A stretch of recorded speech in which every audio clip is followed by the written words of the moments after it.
Hi, I'm Logan Miller, coming here from the Sutton Place Hotel in beautiful, historic Vancouver. And you're watching the Permanent Rain Press.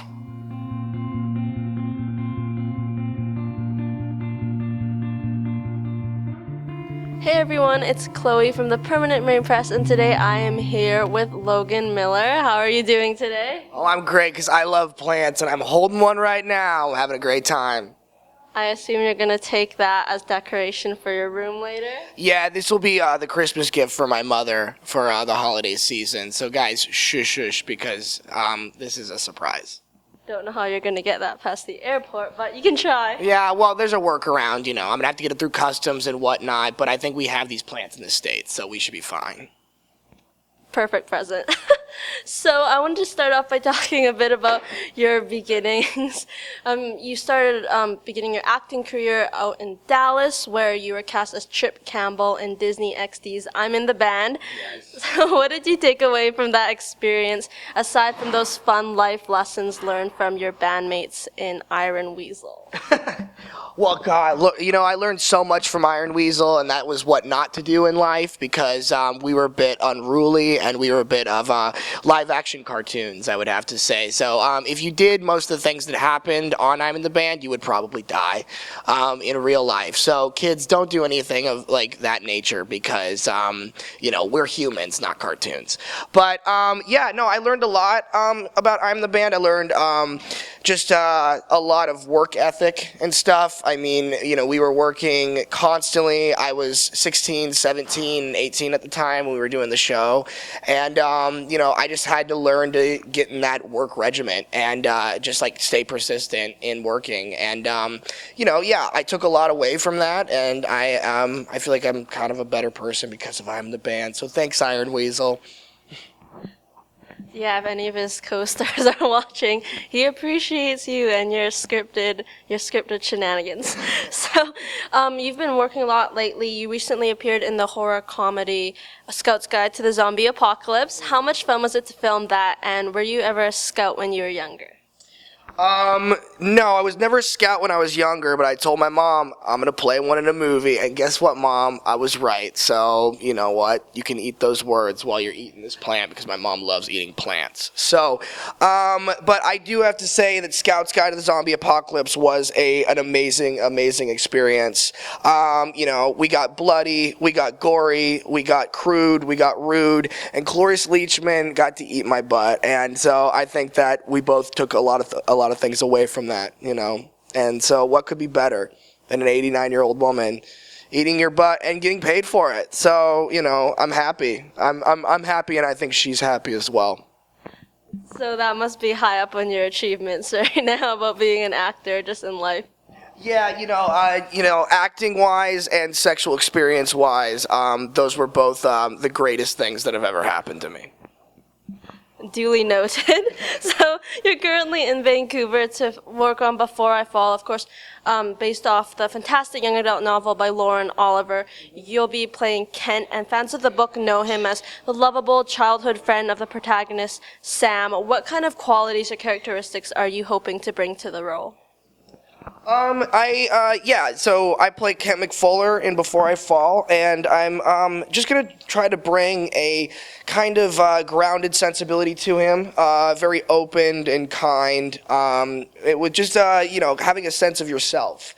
Because, a lot about this movie, the ideas behind it are about being yourself and not trying to fit the fashions of what people are trying to do, and really just, hold your own and just, be kind to others in a way. And so he's kind of the voice of reason within this film and helps Sam along the way, while also trying to proclaim his love to her as well. So, I'm just a grounded sensibility and, a real sensibility, because, this can be a very, very real film, and I hope it will be portrayed that way. And I expect great things from it.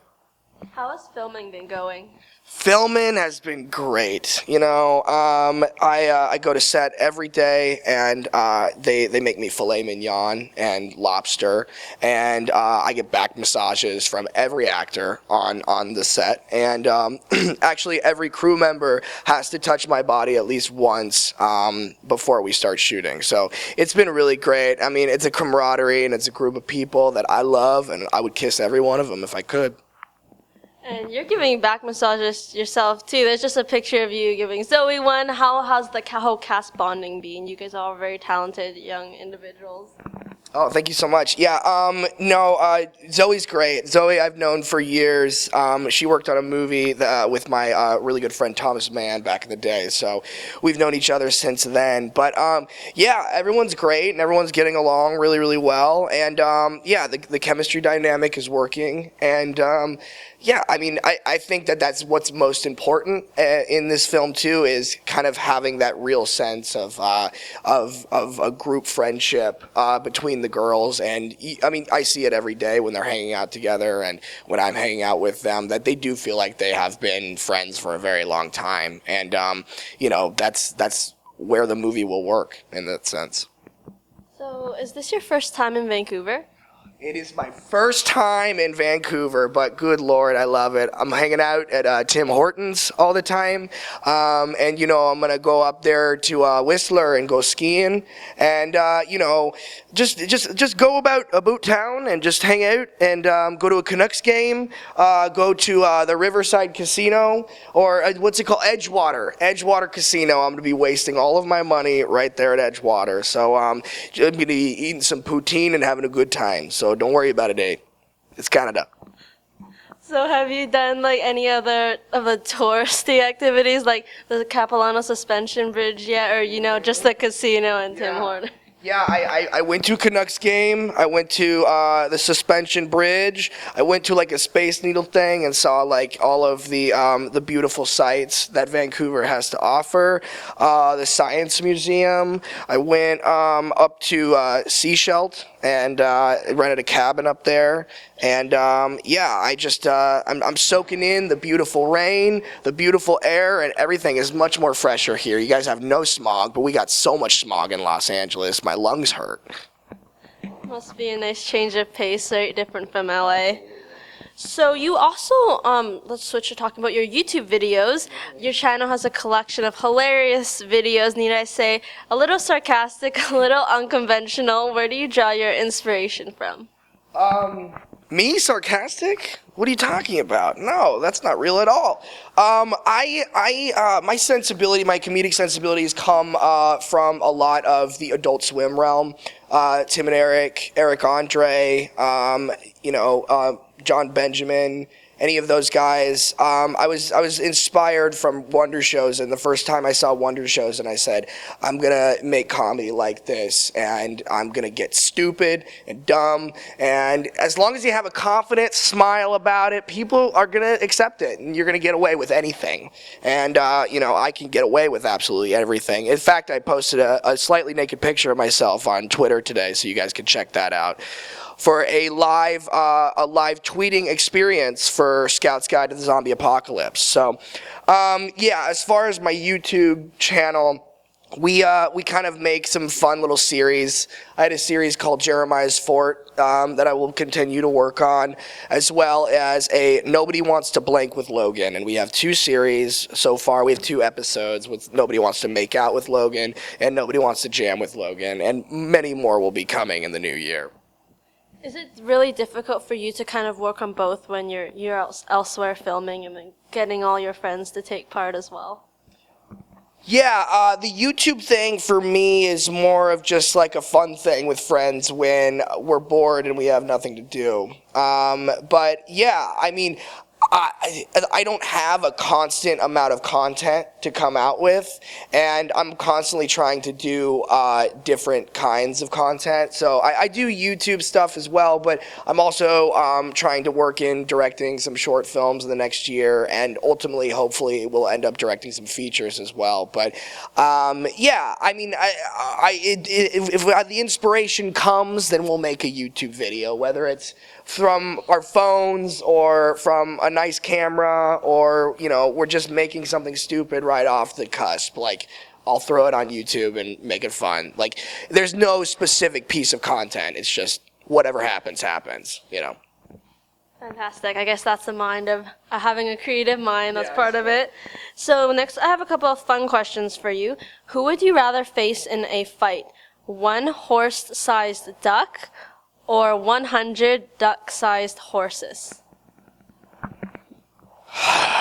The duck-sized horses.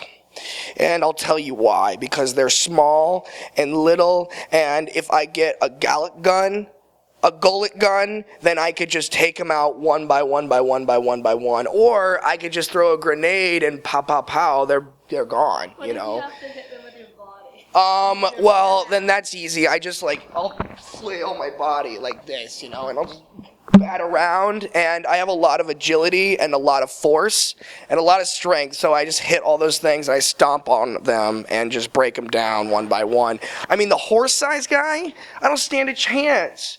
I've got a small boy body, okay? I'm not a huge, meaty horseman.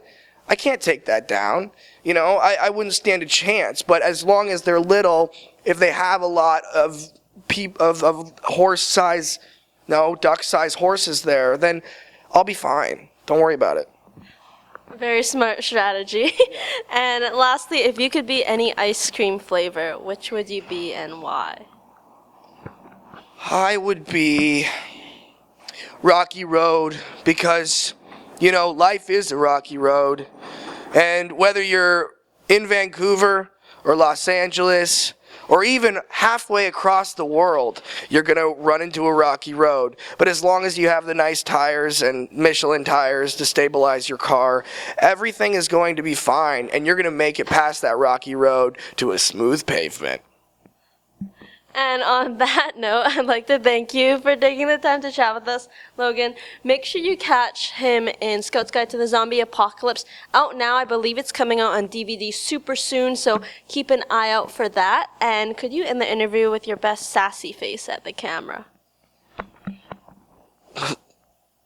There's a sassy face.